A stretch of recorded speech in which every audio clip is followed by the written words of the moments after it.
What's up, my beautiful people? This is Deborah Wilson, also known as Seer Junda from Star Wars Jedi Fallen Order and Star Wars Jedi Survivor, and you are listening to the SSW Network.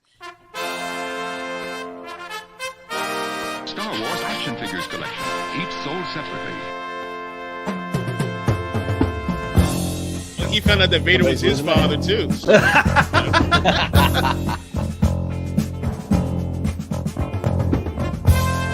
Millennium Falcon that you put together. Batteries not included. We pushed you over the edge, Chris. Come to the dark side. Come to the dark side. We have alcohol.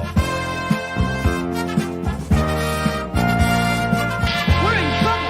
Let's get out of here. I'm an asshole, just so everybody knows. Show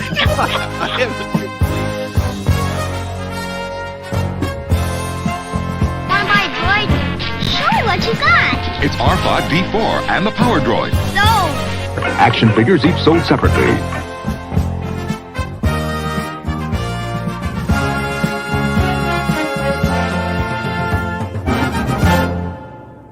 And may the Force be with you always. Welcome to Force Connect, the live Friday night Star Wars talk show. I had a joke in there that I'm just not going to go with, but I am very happy to see everybody. I'm glad you're with us. My name is Pete Fletcher. I'm one of your hosts. I'm joined, as always, by my co-host, Mr. Nick Milkey, and Chris Ryans is not with us today, but I wouldn't say replaced, but I would say augmented our evening with Mr. Scott Chernoff. Scott, how are you? Well, other than my outrage that Chris isn't here, that would have been important to disclose whether or not I would agree to be here. He totally would have told you no if he knew Chris wasn't going to be here. Yeah, it's quite possible. But other than that, I'm doing okay. Excellent. Well, Scott Chernoff, he's been a guest on Around the Galaxy multiple times. I got to meet or got to know Scott through Star Wars Insider way back in the 90s during the prequel era. And he also, among other things, not only was he the editor in chief, the head honcho at Star Wars Insider, he was also one of the hosts at the very first Star Wars celebration, and that is full of stories on its own, I'm sure. So the first, the second, and the fourth. They skipped the third. No, they didn't skip the third. You had to think a little bit about it. You're like, maybe I'll come back. Let me take a year off. I don't know. Maybe I wasn't asked. I don't remember. I don't remember. It's all a blur. It's all a blur. Well, it's a long time ago in this galaxy. Yes, and the nearby. Still long ago. Yes. So we're excited tonight because we're going to be talking about one of the things that's been coming up lately. First of all, we've had to get really creative with how we're talking about our favorite Star Wars, our favorite topic, Star Wars, just because of the writer's strike. And we're going to have Greg Iwinski joining us in a little bit. And we're going to talk a little bit about that impact of the strike and what that means. But, there's been a lot of talk. There's a continuous talk since Disney purchased Lucasfilm and the Star Wars era, the modern Star Wars era, and the fan reaction, if you will, to the sequel trilogy and other content, and to those of us who lived through the prequels, recognizing that some of the reaction is sort of it's like poetry. It rhymes. It seems to be coming back a little bit. But so we're gonna get to that in just a little bit. But Nick, why don't you take us through a little bit of our housekeeping?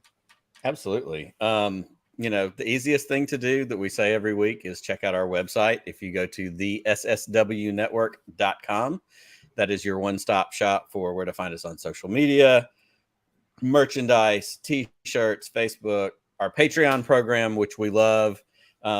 We are, always looking for opportunities to plug new patrons in.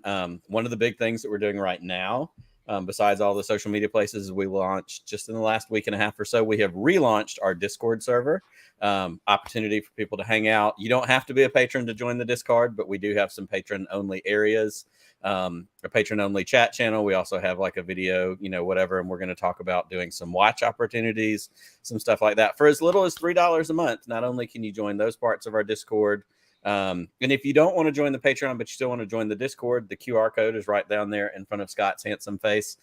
Click on that. Don't click on Scott. I don't know where that's going to take you, but click on the QR code. It'll be more than $3 a month. Guarantee that. It'll take you somewhere else. So Scott, are you like join the us and you're like Discord. Discord? I've heard of it. Yeah. The kids today are using it, but I have no idea. I what to do. want to be so much more in touch than I am. I think We- there's a we are certain trying. age where it all fell apart. Just There was checked an out. age when It's I started saying, I don't recognize who the musical guest is on Saturday Night Live. Correct. And then came the age when I said, and I also now don't know who this host is.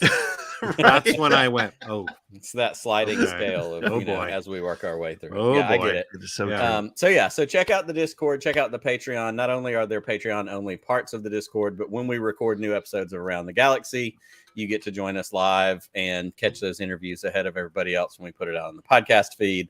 Last week, we got to talk to Gary Widow, which is a fantastic conversation that dropped this week. It's available in the podcast feeds right now. We've got some other interviews scheduled. We've got one coming up this next week. So if you're a patron, you get to check that out live while we're doing it. And then, you know, If just you're be ahead not, of the game.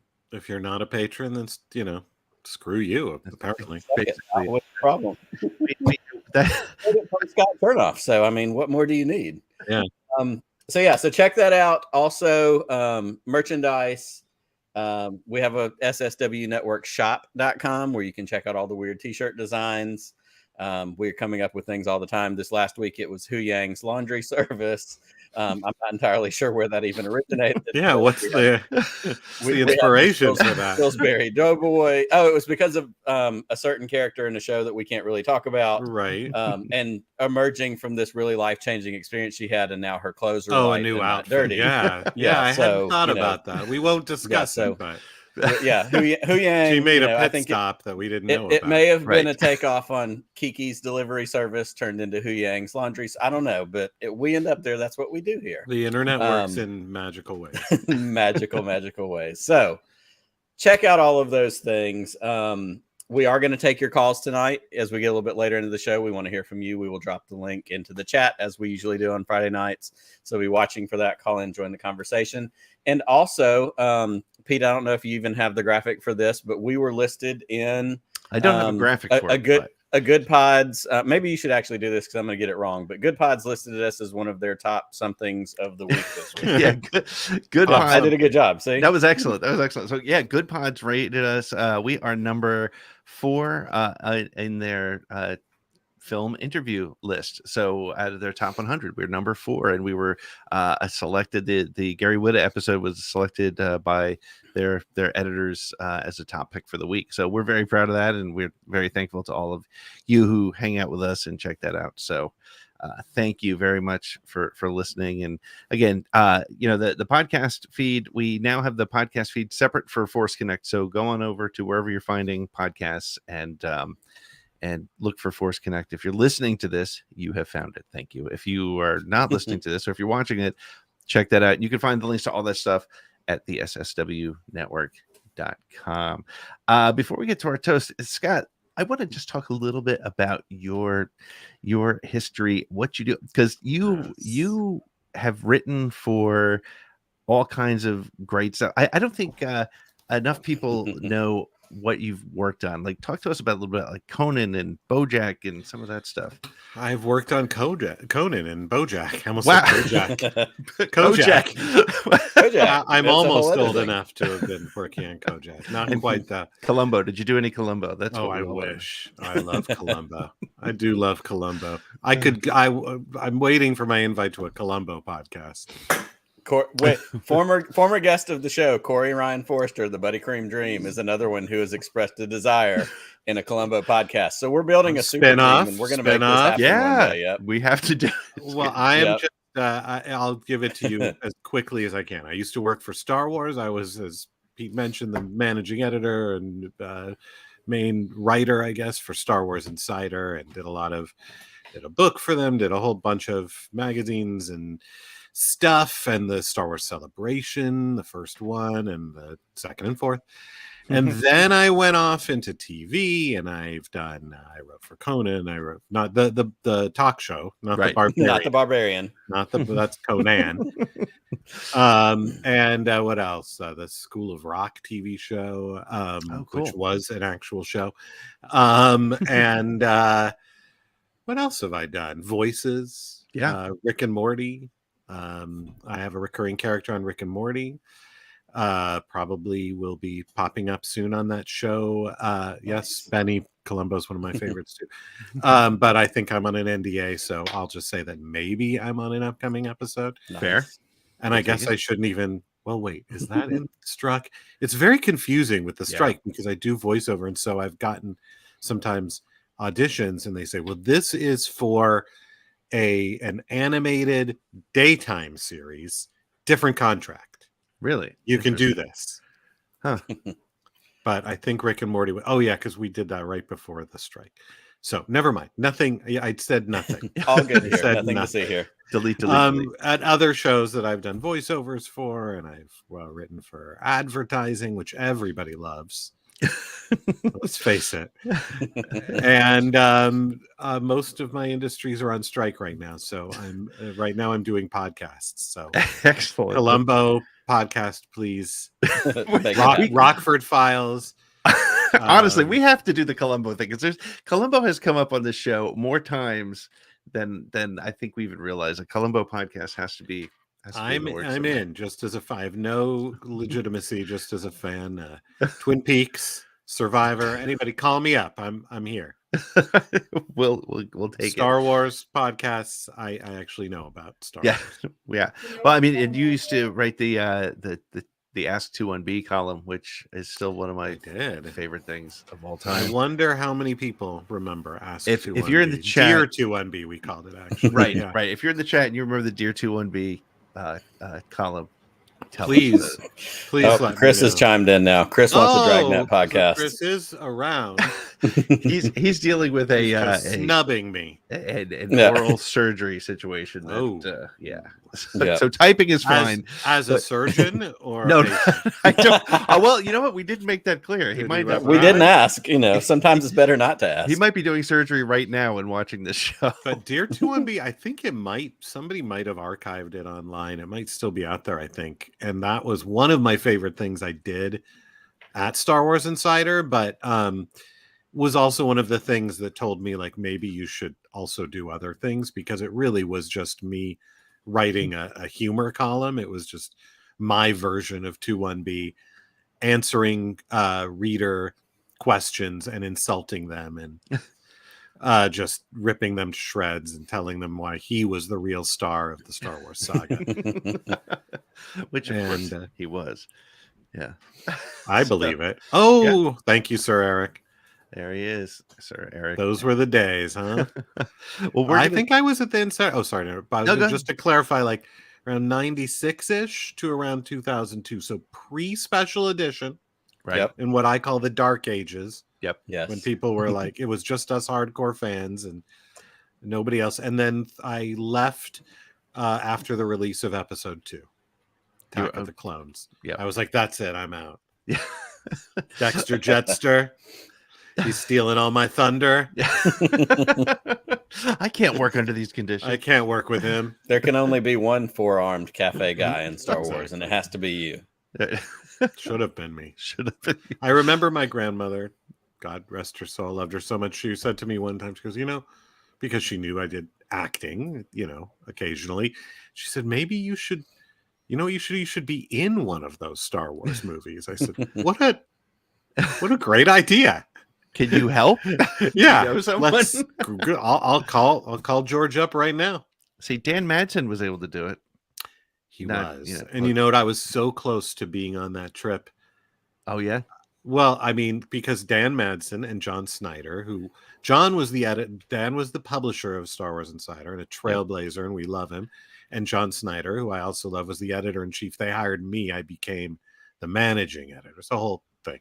But they went to the set of episode 1 and they became extras in Phantom Menace, but Dan was kind of bumped up. So John's in there too. And some other foreign Star Wars magazine people were there. and I was just like new enough to not make it onto that trip. I made it onto the episode 2 set trip and was interviewing people. And in the back of my mind, the whole time, I was like, huh? Is there a big crowd scene coming up this week? No. I can wrangle some sort of beast. I can do it. Yeah. Well, we're going to take our first break, and when we come back, Greg Iwinski is going to join us, and we're going to talk a little bit about the strike and the impact on us as Star Wars fans, and as the impact on the industry, and how to best support the strike. And then we're also going to be starting to talk a little bit about the sequel and prequel backlash. But we're going to take our first break, and we will be right back with more Force Connect.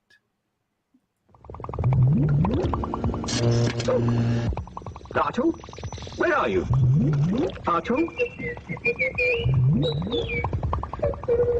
R2? Huh? R2, you're on fire! R2-D2, you found a cigarette! Well, I don't think smoking is grown up at all. Because it's very dangerous. Smoking does dreadful things to your lungs and is very bad for your heart. Well, I know I don't have one, but humans do, and I think we should set a good example. Well done, R2. Oh, hello. You know smoking is bad for your health, and it isn't grown up at all. So please, don't smoke. R2, do you really think I don't have a heart?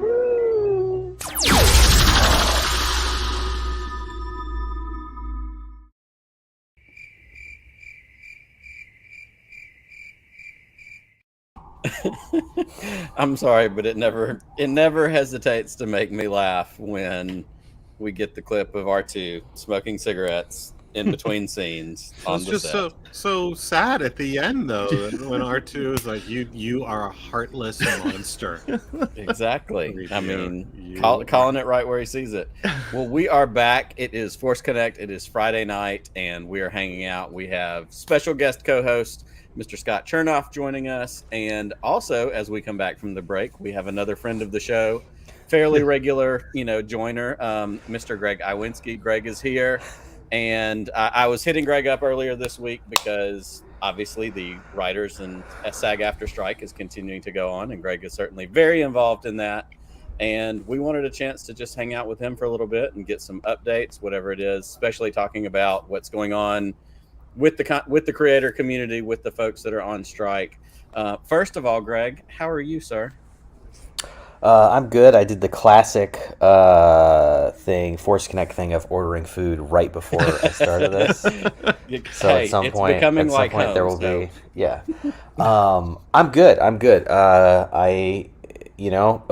We are in day 136, 37 of the strike. And SAG's in the mid 60s. They're like 70 days behind us. We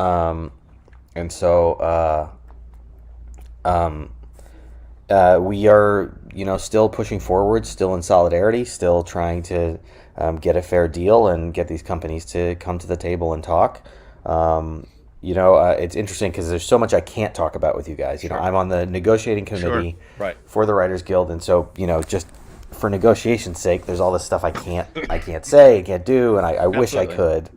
But what I can talk, or the thing that is interesting that I've seen right now is that the solidarity and the support, because one of the things that I think comes up a lot online, and kind of like in the same vein of the people who might, the Photoshop, the red eye Photoshop guys, that get mad, is this idea of, well, what about all the other people that are out of work? What about all the other people that are put out of work and that are hurt by this and done by, and whatever.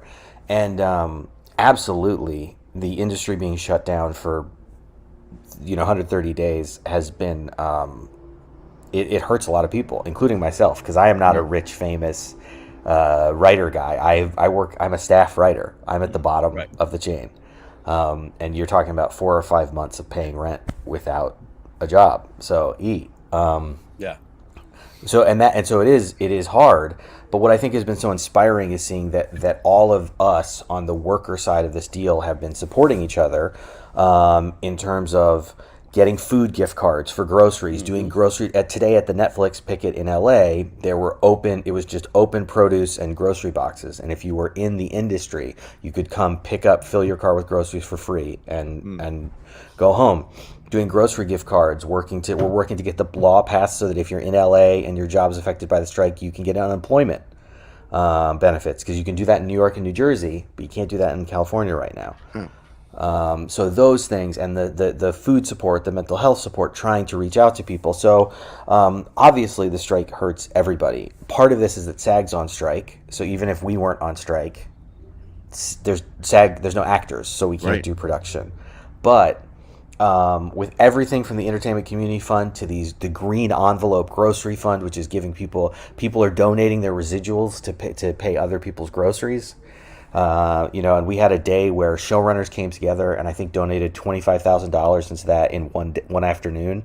Wow. You see this solidarity. We had the showrunner picket where hundreds of showrunners came together and stand in the strike and donated gift cards of food for people. It's just, we are coming together where the people at the top of the artist chain are helping to pay to take care, not just of other writers and actors, but everybody across, because it is hard. Sure. And it does suck. And I think I've been saying this to members all the time. It's like, it's okay to admit that this sucks. It's really hard. Absolutely. But the alternative is that oblivion. So it's it's a little Rebel Alliance-y, where it's like, well, we either lay down and die or we fight and hopefully win. So that's where we are. But yeah, we're seeing just, it's really hard, but the solidarity is there. We had I know I'm ranting, but I'm giving you the download of like, there's a block in New York City where at one end of the block is Warner Brothers Discovery, and at the other end is Netflix. And we had a all union picket, and we wrapped the entire city block and just went in a circle around the block a couple days ago. Amazing. So it was great, and we had speeches there, and SAG was there, and you like walk, and you're like, hey, that's a really famous. The SAG coming out has been wild, because you're just picketing and then you see a celebrity in their regular clothes and they're holding a sign and sunglasses and hat, and they're just kind of like, yeah, I'm here, and you're like, okay, like, what up? And you don't bug them, but you're like, oh, like Oscar Isaac was there this week. Mm-hmm. I saw the pictures, and I missed him. I was at that picket and I missed him. There. I saw the pictures. I was like, oh, why didn't I go? Because he was wearing a hat and sunglasses. Yeah, exactly. Everyone's wearing the same shirt, holding the same sign. You don't really. That's right. Well, and you've mentioned that word a couple of times, solidarity. And let me ask you this question. I know you talked about this on your podcast, Yub Nub. I say it every time you're on here. If you're not listening to Yub Nub, you need to be listening to the Yub Nub podcast. It's Greg, Tim, and Jim. They're all TV writers. They talk about Star Wars, and it's one of my favorite things to listen to. But on not this newest episode, which just came out that I haven't listened to yet, but I think the one before, y'all talked about the strike. You talked about some updates. And so talking about solidarity, speak to kind of what you said in that episode about what does solidarity mean, and especially for those of us that are not only on social media, but that are content creators. We're Star Wars podcasters. We've seen a wide variety of interpretations of what they think, what solidarity looks like. Tell us a little bit from somebody who's on the front lines of this. What does that really look like? What are the ways to go? Well, I mean, I think there's people in a lot of different situations, right? Because you have people who are saying, I want to be in SAG and I want to be in the Writers Guild. So how do I follow the rules so that I can get into those things? Because if you're breaking the rules, and every time, it's not draconian. If there's a conversation where it's like, hey, you're breaking these rules, you shouldn't do that, and then someone's like, I don't care, blah. Well, you're not going to join the union then because you broke strike rules. So I think there's that category, and then you have people who. Then you have kind of a different category where it's like you're not doing Writers Guild work, you're not doing SAG work, but all your content is based off the work of these unions. All the side income you make, all the clout you get, all the attention you get, all the whatever friends you make. It's talking about you guys. I mean, but everyone, it's this idea that like it's like if I did an NBA podcast, I'm doing it because the NBA exists, and so. In that way, it's that there is hopefully a level of solidarity and connection with that. If these people get screwed out of having a living wage and can't make shows, there won't be anything to talk about. Right. We won't have any of this. So that's all. So it is making the ask of the way to be in solidarity. And so I think aside from all the very specifics, because I know there's all these people are posting email screenshots back and forth, and it's this. I think part of it is the spirit of the law of going, look, these people are saying they're getting crushed to death. Right. And they need to win this fight so that they can keep living in the expensive cities they have to live in and get to do this cool thing. But and like they need to, and it's just like, well, do you want to be on their side or not? Do you want to help them and stand with them or not? Because they notice and they Greg, see you. Sorry to interrupt. What's your what's your quick answer to the people who say writers and actors, they get paid so much money for so little work? Yeah. And I can I've worked, we were just talking about doing voices, if I could do that every single day, I would be completely rich. I've been a staff writer as well. What do you say to people who say that? Like, you guys get paid so much, how do you expect our sympathy? Yes. Well, I think it's that kind of thing where you go, where when you look at the reality of that, yes, you look at an hourly wage or how much you get paid for something in a regular job, and you go, well, I multiply that times 52 weeks, and I go, oh, look how much money I'm making. So, when I got my first job at whatever, Peter Piper Pizza, and they were like, you make $8.25 an hour. I was like, okay, this many hours, yeah. So it's like, it's like, so you multiplied out what it is, and that just isn't how it works. And I think one of the biggest examples of this is you can pull up a schedule of minimums and say something like, oh, a staff writer makes $5,500 a week. That's a ton of money. Some people don't make that in a month. That's so much money. And then what you find out is, yes, and the way that they've crushed these down, I work 5 weeks a year. Mm-hmm. And now I make $25,000 with taxes and California state taxes. And now, and I have to stretch that out over a year because of things like mini rooms, where they're like, well, instead of us having a staff writer's room that's 20 or 30 weeks long, and then all you have to do is make up the little gap, and you make enough that you can survive that 20-week gap in a year. But then people say, sorry to interrupt. No. I'm speaking for the common man, because I am a common man. Okay. No, although I am also showbiz elite. They say, okay, but why are you entitled to a living doing what you love? If you can only work for 5 weeks a year, then how about working something else the other 47 weeks? Yeah, and I think writers are doing that. Most of them have side gigs. That's how they've been able to survive in the strike for 130 days. Is that they've learned to get side gigs before the strike too. Yeah, is that they've had to learn how to do that. But the other thing is, because our strength merits it. That's why we're fighting for it, because we are really good at what we do, and it turns out we aren't just immediately replaceable. I think about it a lot like the NBA, and when you hear the NBA unions fight, there's 400 guys in the NBA. Guess what? If you got the next best 400 guys to play basketball, it wouldn't be as fun to watch because they wouldn't be as good. So it is a little bit of, I'm happy I'm good at what I do. And if you take the 11,000 writers in the Writers Guild in baseball. Yeah, you take 11,000 writers and you go, no, we're going to pick the next best 11,000 writers. Everything will be worse. And the companies know that, and they know that lowers their ability to make money. They need the best of the best, and that's us. And we have said, this is what it's going to take for us to be able to do this job.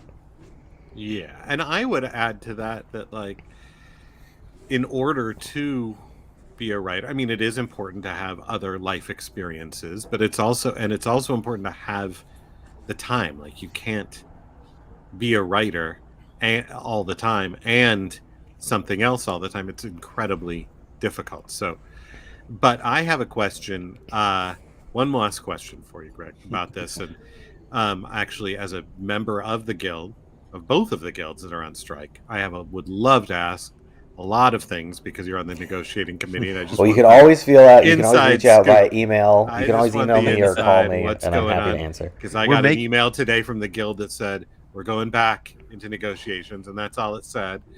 So the most important thing that I want to ask is, you likened us to the Rebel Alliance. So you're a strike captain, is that correct? I'm on the negotiating committee. You're on the negotiating committee. Sorry, I'm also a strike captain, and I'm also on Writers Guild East. So who is so the people can understand? Mm-hmm. Put this in terms we can all understand. Who in the Rebel Alliance are you? When it comes to this giant effort that's being made? Now we're talking. Are you Mon Now- Mothma? Nick, Are I you feel like Admiral Nick Akbar? already knows. Are I you think Poe Nick knows. Dameron? Like, who are you? Nick knows who I am. I'm Saw Gerrera. Yes, he is. I'm Saw Gerrera. I'm like, let's go. Okay. Let's go. When he talks to Mon Mothma in Rebels, and he says, "I hope that when the Empire runs the whole galaxy and you're scattered and defeated in ruin, it comforts you that you've played by the rules." Mm-hmm. So let me say this: that is not representative of the whole negotiating committee, which is why it's a good committee. I'm me. Other people are different, and we have a committee of 17 people for that reason. Nice. Well, that's good to know. That's nice to know. I'm very happily the Saw Gerrera of that. Well, I want to thank you for representing us. Thanks. you And very much. and seriously, as a member, if you have any questions, happy to give you my email and we can talk offline and answer. We can make a answer what I love can. connection after the show. Thank Make sure you. get it. And Yeah. and to Pete and Nick and everybody, thanks for supporting and Of course. playing along with not talking about, especially Well, when like it's- an exciting new show comes out. Well, that it's we one of all those want to things talk that about. we have been, I'll speak for Pete and I both. Like, we've been blessed doing this podcast, doing the things that we've done both individually and together over the last 4, 5, 6 years, however long we've been doing this, and to be able to make friends with people like you and with Greg and Paul Sun-Young Lee and Deborah Wilson and Greg Grunberg and these people that have come on our shows and been so kind to say, we're Star Wars fans too. We want to talk about this. We want to hang out. It makes all the sense in the world for us to say, Greg's food's here, by the way. I'm gonna walk while I do it, but it sorry makes to all the ruin sense your in the moment. world for us to say, you know what? It's much more important to see our friends get what they deserve than it is to be able to talk about a show that's on right now, because that show is still going to be around, and that's where we stand. And so when we talk about I don't know if continuity- this is another. I don't know if this is a whole separate segment, but I can explain to you as a fan why winning this stuff will actually make the shows better. No, we could talk about. Well, why don't you get your dinner? We'll we'll do a quick commercial break, and when we come back, we could talk about that. I'm all for that. Yeah. Can I just say, I hope the next commercial presents the other side of the smoking debate. It is cool, actually. It's cool. The next one is just about Darth Vader smoking and how that affects his whole robotic lung situation. He should probably take it with those robotic lungs. Yeah, it filters it out automatically. It's like double filters. All right. Well, we'll be right back with more Force Connect after this. It's the new Star Wars lightsaber from Kenner. Inflation required, batteries not included. You can pretend you have powers when you switch on Kenner's Star Wars lightsaber. Ready to feel the Force? Yeah! Switch on your Star Wars lightsabers, close your eyes, and go! I got it! Me too! Zap! You passed the test! The Force is with you! The Star Wars lightsaber, new from Kenner. Balloons not included. Star Wars. It's great in the arcade. Whoa! TIE fighters! Fireballs! Coming right at me! Watch the laser towers. Aim for the tops. Pick in the cannons. Use the force. They're coming too fast! It's Ray! It's Ray! My shields are gone! All right! I'm going in! Oh, some game, huh? Some game! In a galaxy of video games, there is only one. Star Wars, the arcade.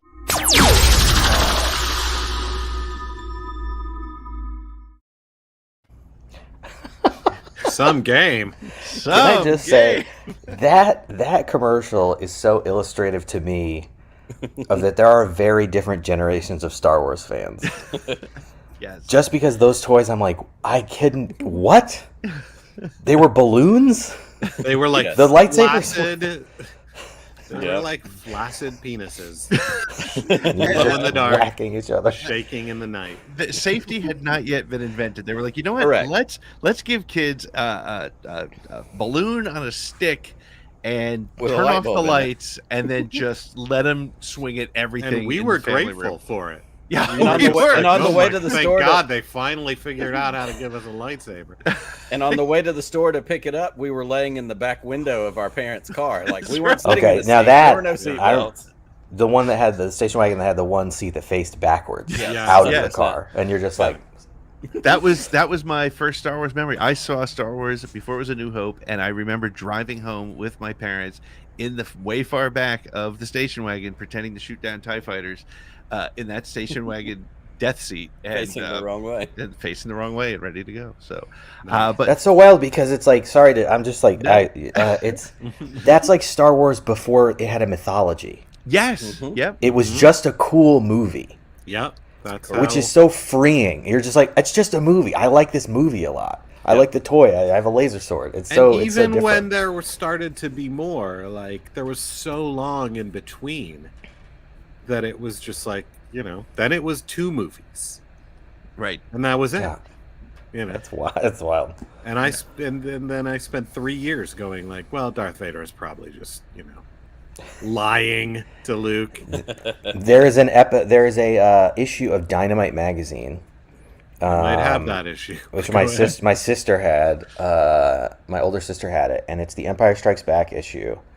And there's a reader poll, and 2/3 of the audience that wrote into Dynamite magazine said Darth Vader's lying. That's what I believed. I was like, "There's Like, just what a no, world!" I mean, there's no way. He was trying to just get Luke off his game, and it worked. It's what a world to live in that hope of like, wow, this might not be true. That's Might so not even be crazy to true. me. It's a. I wow. also spent those 3 years wondering, like, what was going to happen to Han Solo. Yep. And then the trailer came out for Revenge of the Jedi, and Han Solo's all over it. And they didn't even mention anything. They were just like, they literally Spoiler said, like, alert, Luke there he Skywalker, is. Han Solo, and there he is running around the forest. And you're like, well, I guess he's back. that was Guess he'll be out. fine. I guess he's okay. I was actually just listening to those certain point of view chapters about Return of the Jedi. It was very fun. I remember having conversations with my dad because at the end of Jedi, when they're flying out, my dad was like, "Is that the Milky Way galaxy? Are they coming?" So then Battlestar Galactica 1984 came out and ruined any way to do some sort of crossover between our science fiction universes. And Have we not real talked world. about? Have you guys? Nobody talked about Alien Exodus, the book. No. Do you know about that? The book that almost got published by Lucasfilm. No. That connects THX 1138 with Star Wars, thereby connecting us with Star Wars. Oh. I'll give you the very short version of it. A book, the whole treatment got written. It was going to get written. There was a publisher change. The book got canceled, but it was a pitch to Lucasfilm, and it was came out of that book that was like the dictionary of the Lucas Monstered Alien Dictionary or Encyclopedia, and they wanted to take stuff like that and put it into a book. And so it's called. I think the entire treatment is available online to read. We talked about it on Yubnub, and I think that the author is still around. But essentially, a bunch of people in the THX 1138 universe escape on a mining ship. They go through a wormhole. The wormhole takes them from Earth through time and space to a long time ago in a galaxy far, far away. Then they're captured by some aliens, some bug-like aliens. There's a crystal. It becomes very like the Book of Exodus. Like, it's called Alien Exodus. It's very close. They get captured. They're getting made to build this big temple with this crystal in it. And one of the humans, from the energy from the crystal, skywalks out of the prison by being able to like float out and set everybody free. And his name's Skywalker. And then him and the humans escape, and they crash land on a planet, and there's 2 humans left, and their last name's Coral, and they name the planet Corellia, and it's like humans are from Corellia. It's this whole. When was this book? That might have been published. Right, I think it's like 89 or 90. In the dark age, the dark times. Yeah, it was in a lull. But I'll say that that's really fascinating. But I'll say too, that number one, even if it had gotten published, then it would have gotten decanonized. But also, theoretically, there is already a connection because that opening statement states it's in a galaxy far, far away, which establishes our galaxy, right? Fair. That's good writing. Right? That's good writing. Thank you. You're right. That's why I'm on strike. So nobody else gets to have that insight. Well, but they also E.T. was also in the prequels, who came to Earth. So, True. I don't know. True. Right. Well, Okay. That's true. And it does speak a little bit to the Patton Oswalt Parks and Rec monologue where he talks about Star Wars and the Avengers and that whole crossover. But also there is an entire Wikipedia article about Alien Exodus. I just dropped it in the chat if anybody wants to check it out. 1994 actually is what it has listed. Okay. That sounds so about a little right. bit later. That Yeah, sounds- but sounds so you right. can read up on that. It's there. It's I think real. it was going to get published, and then Bantam or Doubleday, whoever ended up doing all the books, then that deal was made, and then it was like, we're not doing this. They read the treatment and were like, oh no, I don't think so. This is a bridge too on far. second thought. This is crazy. Well, I mean, if I can make it, I will. I'll definitely make it. I pay good money for that. I'm still waiting for the Lando Calrissian and the Mind Harp of Sharu movie. Oh, wow. We're really If going we down can the work hole. that back into the canon. Oh. Like, if they do a Lando series or movie, can we get some Mind Harp of Sharu? We need that. We need at least a mention. Yeah, I think that these are the things you throw out. Like, yeah, It's my favorite Just title. why can't we talk about the Crisis at Centerpoint? Why can't we? Let's not? get it. Where's Thraken Sal Solo? Where is he at? Rackin' Sal Solo. Well, this sounds like really bad writing in some cases. And Greg, you said before we left, I'm going to pull us back in. That's my Oh, job. yeah. Thank you. You said, Thank you. How does the strike impact getting us better writing, getting us Okay, or I'm what's the gonna impact get on good better good Star story? Wars. Better Star. I'm gonna get up one. I'm gonna get up How one is more Star- time so I can put this on a chair. But so here's the deal. So the way that we're moving. So let's think about how like Star Wars comes out now, and not just Star Wars, but lots of television. Which is that we've moved towards this idea of everything's prestige, which means it costs $10 million an episode. Mando was cost, I believe, $25 an episode. Which you think about that, and you think about like that Mission Impossible costs $250 million to make, and you're like, okay, so these are high budget things. Right. But also we've got getting into this idea of the 7 episode, 8 episode being a season. And there's a lot of reason that I think studios want to do that. One is that like you can move closer to a model that gets used in animation a lot, which is there's no writer's room. You bring in what they call a mini room, which is what we're trying to get rid of. And a mini room is you bring in like the two of us come in and with a showrunner and a couple other people for 4 weeks. We bang out all the characters, the plots, the ideas, and the storylines of the season. We get paid for 4 weeks, and they go, "Thank you," and then we're gone. And then now that the ideas for the scripts are all done, the showrunner goes to 6 or 7 of their friends and says, "Hey, do you want a freelance script?" So there's no like salary. We just give you a one-time fee and you write the script and hand it back. So now the show has taken having a writer's room, which is 4 people, 6 people, 12 people, it depends if it's comedy or drama, who over the course of a year and a season are building something collectively. And they've replaced that now with like a brainstorming session and then just kind of one guy throwing scripts to people to then bring back. And so what you lose in that, one is you lose a communal voice. The experience, like you were joking about, that you're on strike for your insight, but it's the insight of all these writers, all the people in a room. Everyone sees something a little bit differently. They think of something differently. They have a new idea. They have a new way of talking about something, and all of that comes together so that a show has a communal voice and it has communal experience. And also these people are all growing together so if it's not freelanced and we're all working on it, then I'm on episode 3 and you're on episode 6. And I'm like, hey, by episode 6, I'm setting this thing in motion in 3, and in 6, you could probably pay it off. Or they're saying by episode 6, I need them to be here. So you need to do this in 3. And all of this starts getting built and worked together. It's part of also why we want to have writers on set, because a writer on set realizes that an actor's improvisation is actually going to throw off a whole storyline we have in 2 episodes that the actor doesn't even know about. Right. The director loves what the actor did, says, keep doing more of that. And the writer rolls his eyes and goes, all right, I'll go fix that. Right. Yeah. And as a writer, you're like, okay, we need to change this page. Or they go, hey, this prop broke. And you go, oh, okay, we got to change that. But all of that being that, like, we love these shows, and but this streaming model has really pushed us to believe that all television is like 7 episode seasons that are very expensive. When in reality, you see the model moving back towards, let's put something out once a week. It has commercials in it. The commercials help us all make money. because that, it turns out we're not just all going to pay $50 for each service every month as the prices go up. So, so let's make shows people watch over a long amount of time. And that's where you see things, it's that we are in a place where we're going to start moving back towards those longer seasons.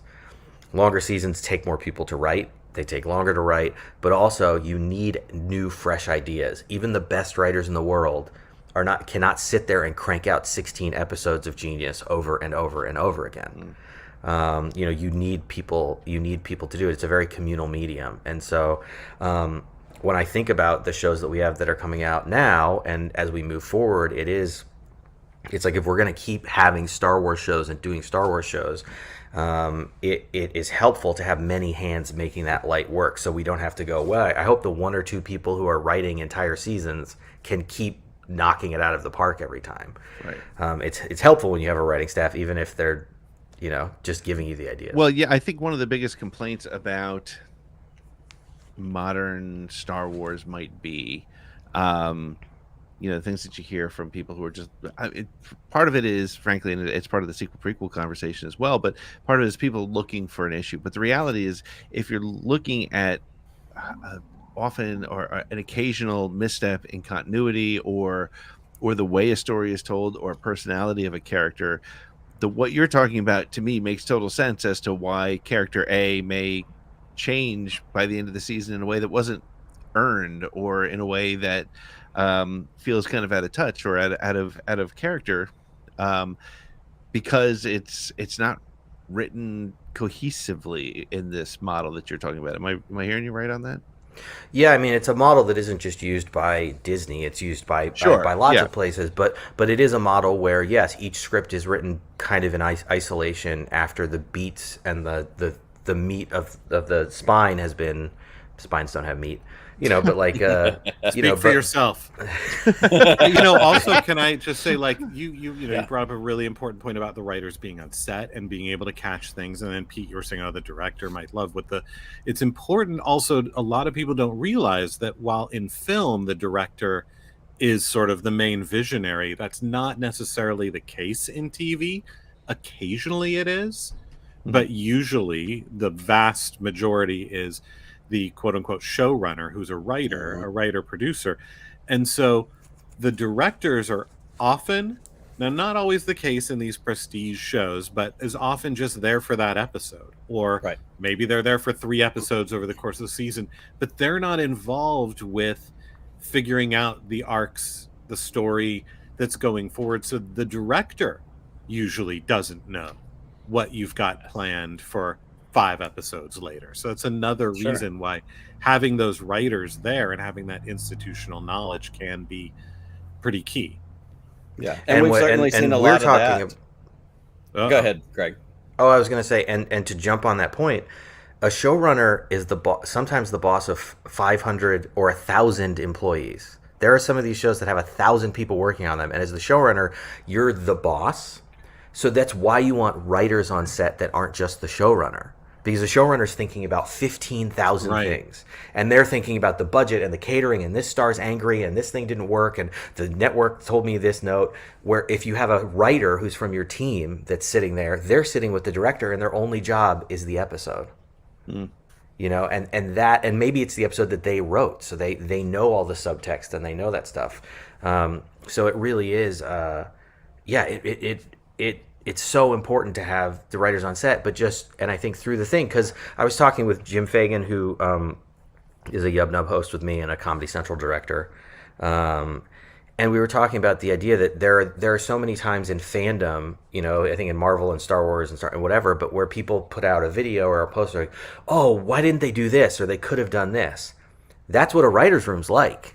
Right. It's like 12 of you all going, but what if this happened?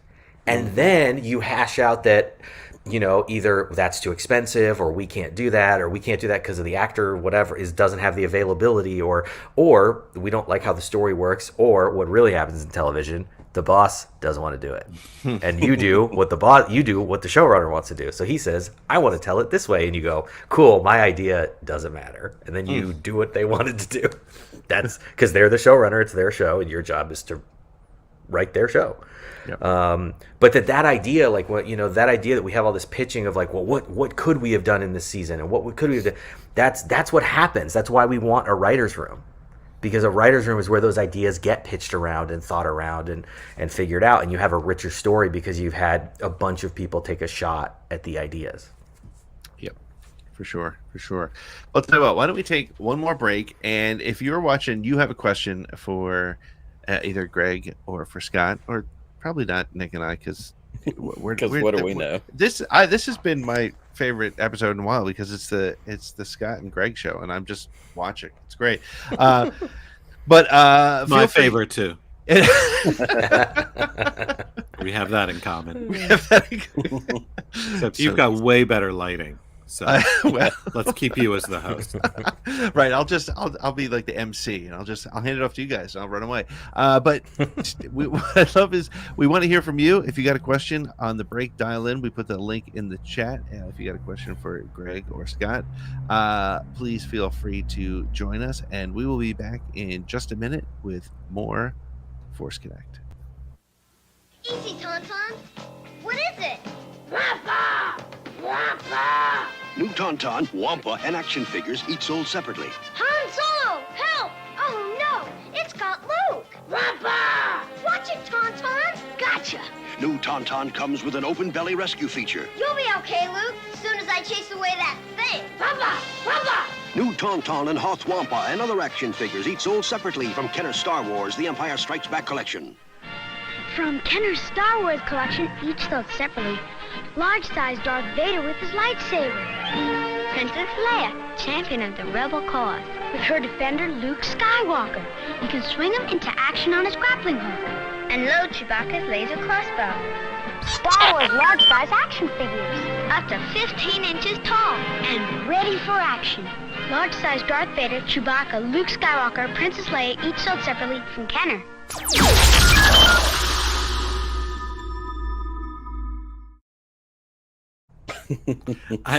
That got a laugh out. I mean, when they at the very end, ready for action, as Luke is doing the splits.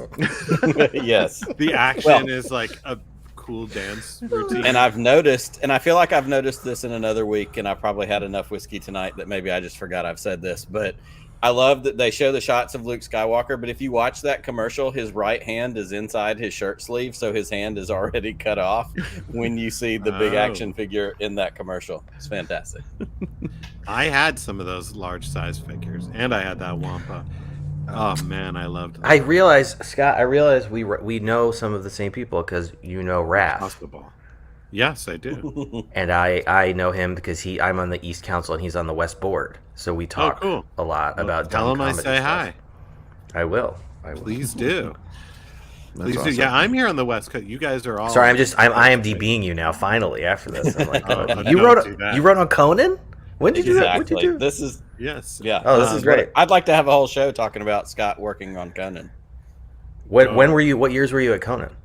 When he first came to LA for the Tonight Show, but I wasn't on the writing staff of the Tonight Show. I was making like video bits, and then on the Conan show for the first few seasons of it, I guess. Awesome. 3-4 years there. Appendix A, late night writers. Well, and you're on Nice. Colbert, right? I mean, I did Colbert for 2 years, did. and then I did Oliver for 2 years. Oh, well, I mean, the cream of the crop.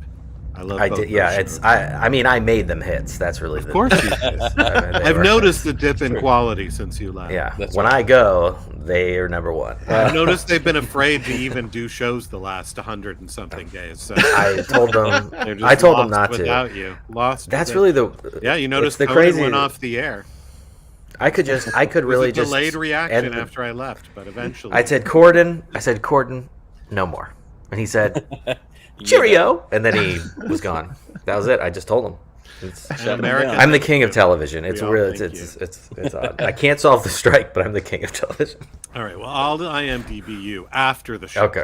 Okay. Yes. I can't do two things at once. Well, what I love about Conan is I've always been a Conan fan, and now that Conan is big in the podcast world, I like to think of him as is the competition. Exactly. It's exactly. Take him down. He used to be just somebody I enjoyed, but now he's your sworn enemy. Yes, that's right. I'm taking you down, O'Brien. Hey, we're coming after you. That's a very New Jersey sentence, what you just said. Yes, it is. Taking you down, O'Brien. Who lives in New Jersey. Right. You can't move in here. You're Irish.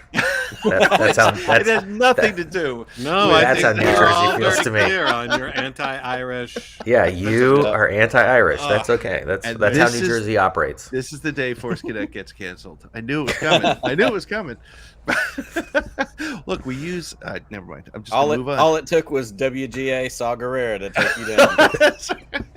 Don't mess with Saul. I'm going to bring Bugalit out and ask him what you think about Irish people. Bugalit! There's so much to say, and none of it would help. So, why don't we bring it? We have somebody who has a question. He's a regular on a regular caller to the show. So we will bring in our first caller. We'll put him on the clock. But first, let's bring him in. Hello, what have we here?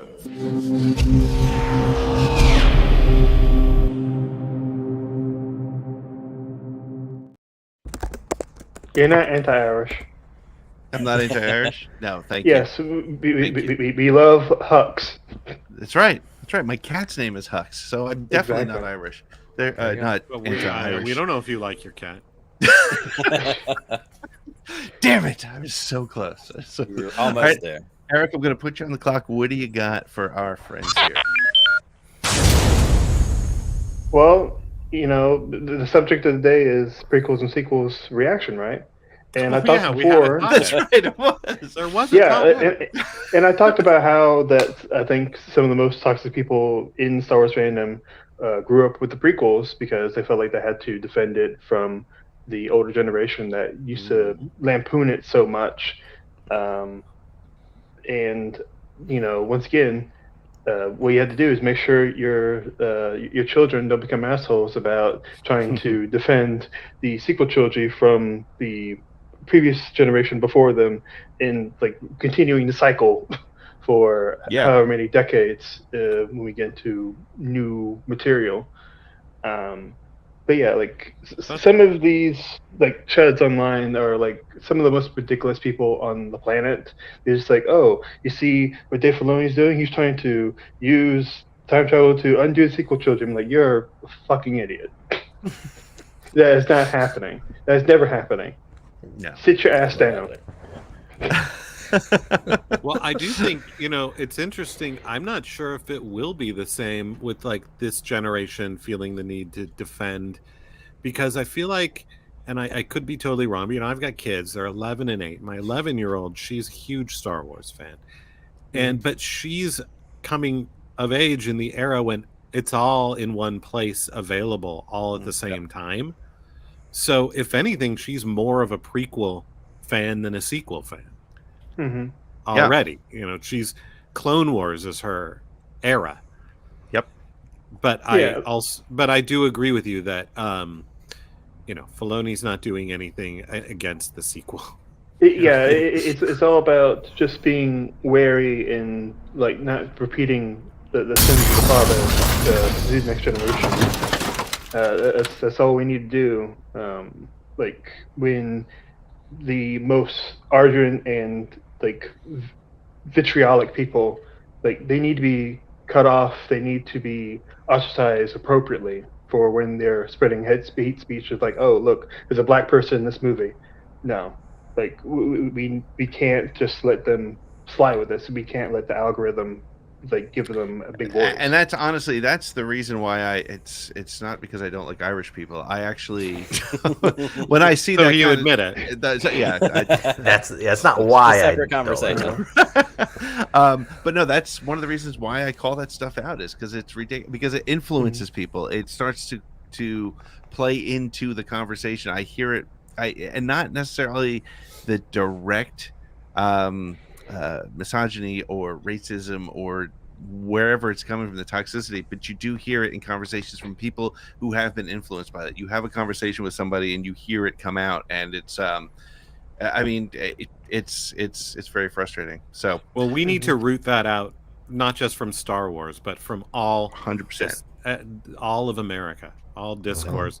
If you hear somebody, starting to spew their opinion, and it's clear that it's based on racism, sexism, any ism like that, anti anybody, cut them off, because we don't need to hear from them people. Yep. Yeah, clearly casting an Irish person, that's the woke agenda, right? Well, that's woke, yeah. The woke mind virus. Yes. Yep. Pete's Irish woke agenda. All right. I do think one of the go ahead. No, go ahead. Go ahead. I was just gonna say, I think one of the benefits now of where fandom is at is, I think Scott's right very much, that you like everything is like, you can be, one kid can just watch Empire Strikes Back all the time now. Yep. Or they can just be a kid who's like, I only watched Rebels.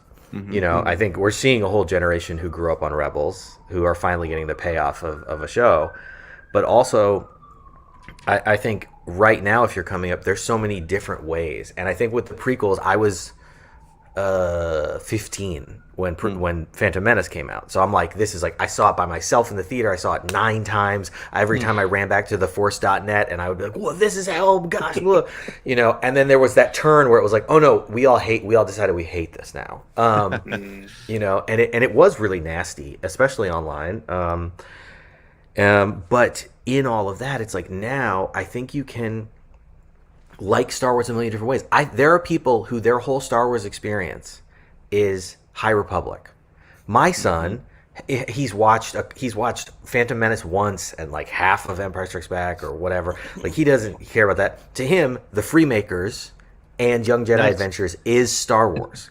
So I think when we see this generation of kids who are kids now come up in 20 years, 25 years, they're all going to go, we're all Star Wars fans. What do you like? And they're all going to be saying different things. Yep. And so it's going to create it's more democratized than what we have now. Because for me, it was really eye-opening at Celebration last year when I'm walking around and there's 20-year-olds wearing Anakin stuff and they're serious. They're wearing Hayden Christensen shirts, and I'm like, for me, it wasn't like I was out there being like, oh, I hate these movies. They are what they are. But I was like, oh, there's a whole chunk of people who genuinely are like, Anakin was hot, and I was 10, and I loved him. And you're just like, oh, okay, I didn't know that was out there. Right. But it was so singular to focus on, and now I think we get to spread it across so many different ways you can come to love Star Wars. Yeah, I say it all the time, how my 11-year-old son is a Clone Wars kid. He is Nuts Nation. That's awesome. But his Han, Luke, and Leia are Rex, Fives, and Cody. Like, that's his guys. And so it's interesting to watch that. So Eric, thank you so much. I'm going to Zillow Ray 3. There you go, Zillow Beast forever. And we have somebody who's going to join us when we kick you out. Thanks for coming, man. See ya.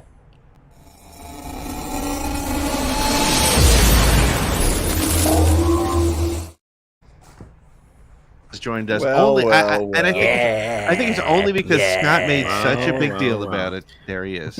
How are your teeth? Oh, my face hurts.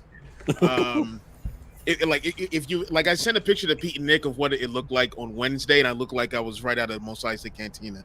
Like, it was oh, it was bad. It was bad. I still can't I can't if I laugh at anything and my mouth goes too wide. Oh, the pain. But so try not to say anything funny. Anyone, please. All right, comedy writers, try not never to do on purpose. Oh no, it never happens on purpose. I do want to say something. I moved to say this. Your curtain there, yeah, that sheet, which I love, is currently on my daughter's bed. Nice, outstanding. That's all I have left from that bed set. That's all I have left. It's that, and then there's a pillowcase, the Empire Strikes Back set pillowcase. Those are the two that I have.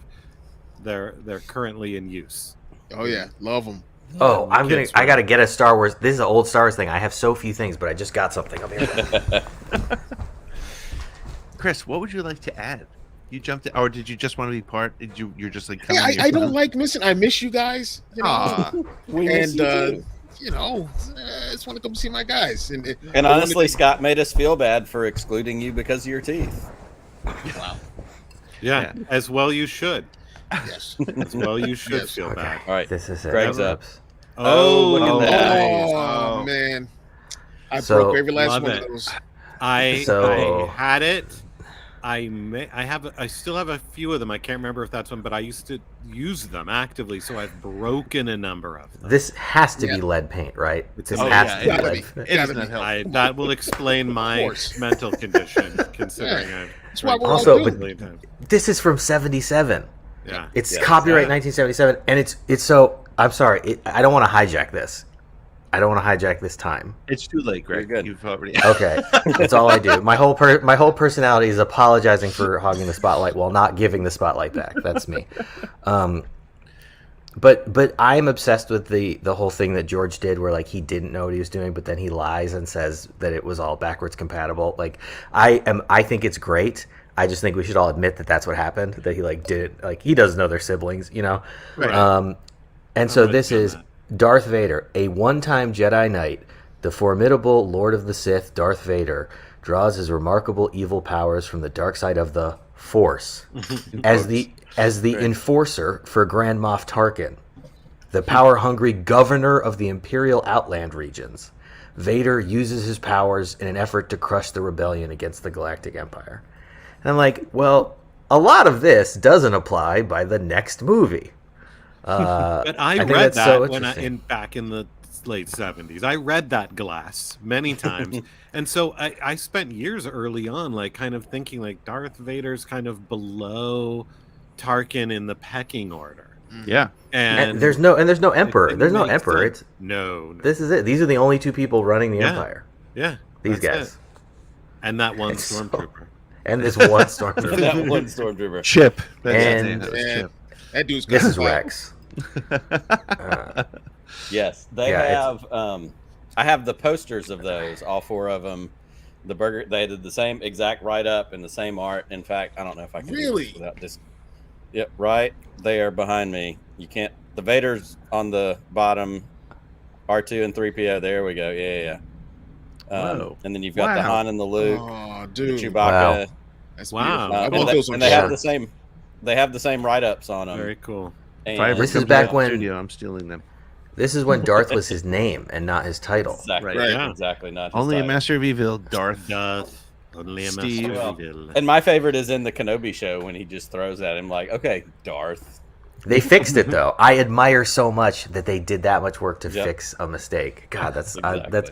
buttressing is the best thing in Star Wars. It's making a show just to fix a mistake a different person made 40 years ago. There are no mistakes in Star Wars. It all That's right. comes together. That all will of the stormtrooper Force. banged his head for a reason. Where's our show about that? The stormtrooper.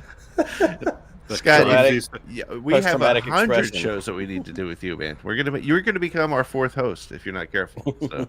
So, we have one more caller before Greg has to go, and let's bring him in real quick. Hello.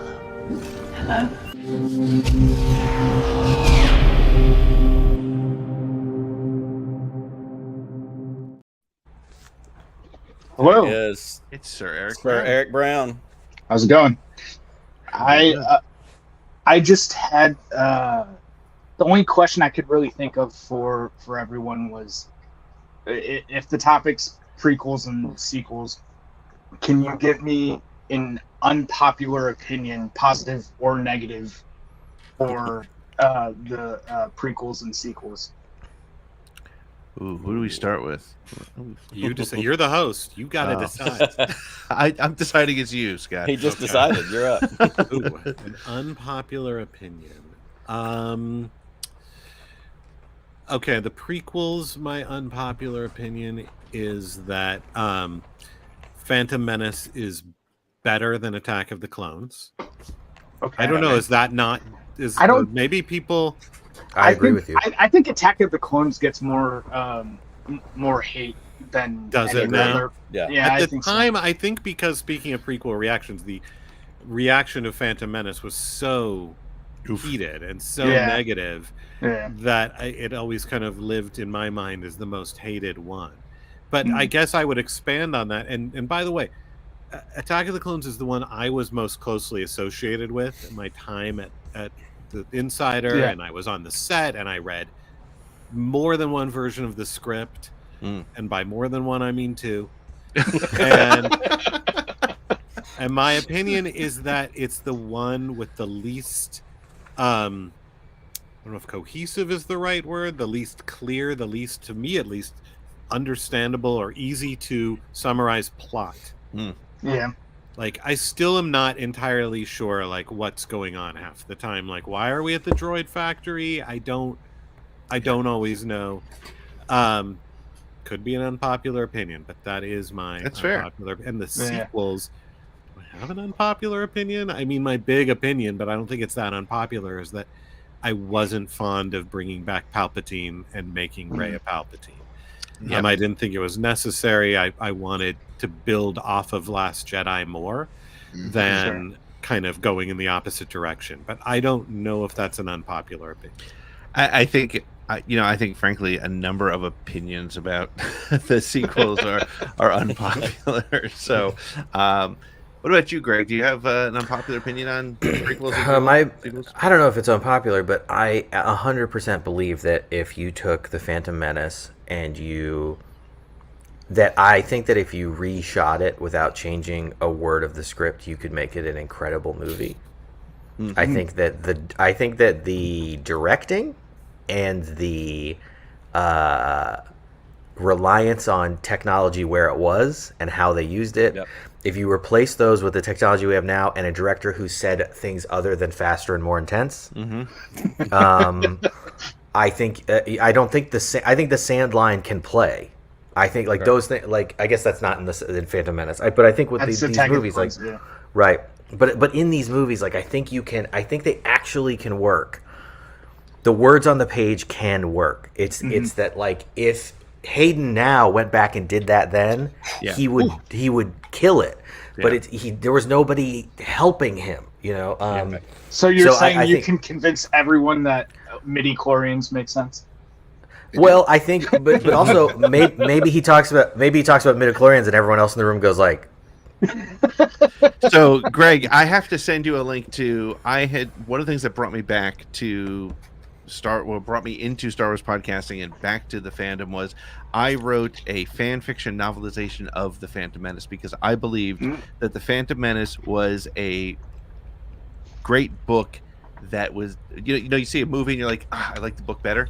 I wrote the book as more of I took the canon that we know today, or at least as of 4 years ago, and I wrote it more as a political intrigue story. Because I felt like it's Palpatine's story. It's Palpatine. It's also Sifo Dyas's story. It's, even though he's not anywhere in the movies, it's Maul's story. And so I rewrote the entire but what I love about what you just said is I used every word from the script as if it was written from that. And it actually made me love the movie more. It's now actually when I sit down and if I pick a Star Wars movie that I'm just going to spend 2.5 hours watching, I'll pick that one out more times than if you told me that 25 years ago. I would have been like, I'll never watch that movie again. And it has become one of my favorites. So I'm going to send you the link. I know you have nothing better to do than just read a fan fiction novelization. He's not working. He's not working. well, I can tell you that as somebody who read the script to Phantom Menace, not so humble brag, at least a year before it came out. Yeah, it was impossible to tell what it was going to end up being. Yeah, and the things that stuck out to me as not, working as well for me, one of which was midi-chlorians. I could never have anticipated. You didn't know what Jar Jar was going to look like or sound like. You didn't know. You were just reading the script, and most of it seemed cool. Yep. Yeah. The sequel thing I think is it's very tame, but I think it's just the idea that if I'm looking at it as a writer, I don't know that guy in Episode 9 is Palpatine, and I don't know that anything he says is the truth. Yeah. Okay. That's you're talking about the we're talking about the Joseph Stalin of the Star Wars universe, and we're like, we can trust this guy, or I'm sorry, a goopy version of this guy attached to a machine. Definitely tell that him would the truth. Be so much more interesting if there was some skepticism If somebody well, said, "Wait a minute, what do you mean somehow he came back?" How? But again, this is Counselor, I have a buttressing. follow-up This is question. we have Didn't they we have the next explain that 10 in years. Fortnite? Yes, they did. Yes, they did. Yes, but I am of the belief that I think you can very plausibly make a literary case that you're like, you could come in and go, yeah, it turns out that was this weird force energy thing from the unknown regions, or it was the whatever. It was a crappy clone. It was a devolved shell. It was like it's Star Wars. You can just do. Yeah. Well, it's like that's the thing, because it's made up. You can just write whatever. That's the part that people they argue online about. Oh, Han Solo would always do this. You're like, no. What can either writer convince Harrison Ford to do? That's what Han Solo would do. Yeah. I think I also love what Stan Lee, when Stan Lee said the thing about when people ask me who would win if it was Hulk versus Captain America, it's whoever I, the writer, want to win for that comic book. That's where that's gonna go. It's gonna be best for that story. Exactly. Well, Eric, thank you so much for hanging out with us. Yeah. We will say thank you for calling. You're on a roll, man. You've been here like last 3 or 4 weeks in a row. So thanks for hanging out with us. We really appreciate it. We will see you next week. Cheers. See you, buddy.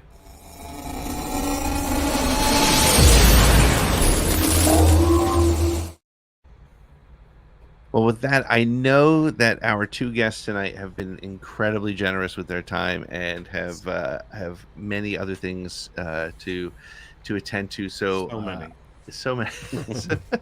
I mean, many.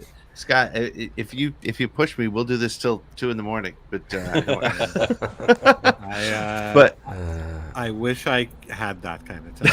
No, I wish I gotta did go too. pick my kid up from a play date. It's only 7:17 here. I gotta go play Starfield. That's what I have to do. Yes. As soon as I'm done here. Yes. So, I have to eat a dinner and then go try that out. so before we let everybody go, Greg, give us your socials where we can find you, and also one last question: what's the status of the strike right now? What's the thing that people need to know? What's the takeaway? Where are we? I think it's that writers and actors are still out. The solidarity is strong. We're gonna fight for a fair deal, and as an audience, you're about to see a whole fall schedule of television that doesn't have shows in it. And that's because the studios didn't collectively want to pay $400 million to the people that write all of those shows and movies. How much do you think is like the is there an issue like the streamers wanting different? Yeah, studios, they're definitely networks? dragging their feet more. I would say like than those are the ones because they're not getting hurt as much. Yeah. Yes, and they also they just haven't made deals with us before. So we've been making deals with legacy companies for a long time, and but I think with audiences is like just hang with us, and then know that when those shows don't show up, it's because we haven't made a deal, and for like 60 days they just didn't talk to us. It's and their just wanted choice. to waste time in the People summer. need to know that the Writers Guild has, very quickly, immediately responded to every the very few proposals that have come from the motion picture studio side. When they call us, we're there the next day. Anything. They're not engaging in negotiations. So it's because of them that it's dragged on this long. Is that correct? Yeah. Correct? That is, I can know because I have to be in the meeting. Like when they call, we'll be there the next day. When they want to talk, we'll be there the next day. So we are ready to talk and ready to make a deal. But they kind of think that if they wait long enough, we'll all break and fall apart and just beg for crumbs, which isn't going to happen. But yeah, just keep staying in solidarity and just support your local writer and maybe buy them lunch. Also, you can find me on social media at Gary Jackson. It's not my name, but it is my handle, Gary Jackson, on all the platforms. And I host the Yub Nub podcast. Check it and out. then I also we have a late night show that's made by late night writers from 11 different shows coming together to make a show with no budget and no pay, doing late night jokes. That's called Contract TK. It's on YouTube. You can watch it there. A bunch of great writers, and that's my whole deal. That's me. Awesome. And Scott, where can we keep up with you? And just here. Just find me here. Every several months. I'm on Twitter at Scott Chernoff, CHERNOFF. That's it. I don't do any other, and I'm still calling it Twitter, and I should find an alternative. No, we should call it. It's a dumpster fire, and it's call it full of Twitter. People who hate me for being Jewish, but I'm too lazy to find another place. Thank God you're not Irish, Scott. That's all I'm saying. I know you would never give me the time of day. It's been over before it started. I can't believe the Iwinski guy has made me. Check me out there, and this has been a really productive night, fellas. Yes. We've exposed Pete for who he really is. Finally. Scott, I'm serious. If you can join us any Friday you want, and you are more than welcome. So one of the things that Force Connect has been sort of taking hold of is the fact that there's this generation of us who are those Star Wars fans from, we were the ones playing with the toys in those commercials, and we have like a point of view, and it's not necessarily better, worse, or anything, but just it's better. It's 100% better. We're gatekeepers, but other than that, we are. It's just fun to come anytime. But I'm very into and supportive of all the new Star Wars stuff. Absolutely, which shall remain nameless at this time. Well, and that's exactly where we are. It's like you can be a fan from back in the day, and you can still love all of it. The books, the comic books. Speaking of comic books, Chris, what's happening with Bro Axiom this week? Well, we've got Shooting the Poodoo live on Sunday night, talking about. They're going to be talking about stuff. We have a couple new comics coming out, so I'm really excited for those. And I think we have a new Star Bros podcast episode coming out, which I call is like Star Wars ASMR. It's like easy listening AM radio Star Wars talk. I love it. Nice, very nice. And Nick, what do we have coming up? I'll call attention to just this last week on Tuesday. We did have our episode of Around the Galaxy with Gary Whitta. Gary has a new book out called Gundog. I highly encourage everybody to check that out. It was a part of a podcast story, all that stuff. But Gary has amazing stories, writing on Rogue One. Just another great, creator to get to have a chance to hang out with and talk to. So that is out right now in all your podcast feeds. We've got another interview that we're doing, I think, Tuesday this week. So patrons, Monday. I'm sorry. Yeah. I'm glad to know that. I wouldn't have showed up. Yeah.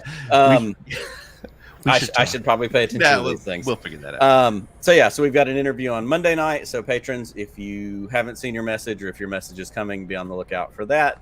And, it's a little bit slower right now because we are standing in solidarity with all of our friends that are striking.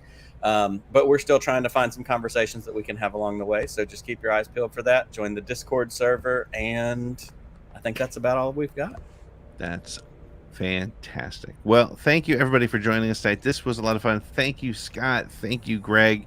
Thank you for having me. This is fantastic. You're both welcome at any time. And Greg, make the studios listen. We have so many things we want to say about this content. Me too. Do it. And we need to do a Yum Nub crossover pretty soon. That's happening. Yes, we do. Yep, absolutely. Okay. Well, Nick, may the force be with you. Always.